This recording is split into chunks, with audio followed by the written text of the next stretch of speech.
ያው እንደ ጸሐፊ ሪፍሌክት ታደርጋለህ ህይወት ላይ አይደለ? ተመልካች ነህ።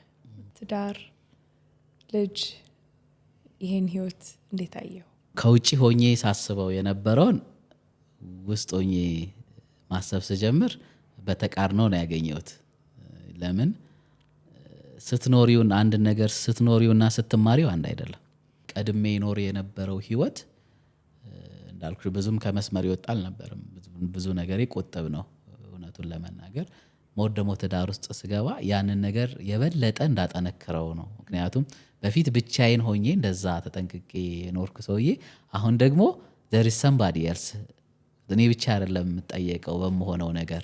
ስለዚህ ባለቤቴም ናት። እኔ በሙላቸው መጥፎ ውሎች እሷም አብራ ነው የምትደቆሰው። ስለዚህ በተቻለኝ መጠን I do care about her።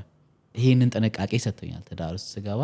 ሰላም ብዙ ደንበኞቻችን ወስደውት የወደዱትን ህይወታቸው ላይ ብዙ ለውጥ እንዲያመጡ ያገዛቸውን የህይወት ገጾች ትምህርትን በሀገርም ውስጥ ከሀገርም ውጪ ለመማር ለምትፈልጉ ባስቀመጥነው ስልክ ደውላችሁ መመዝገብ ትችላላችሁ። እናመሰግናለን።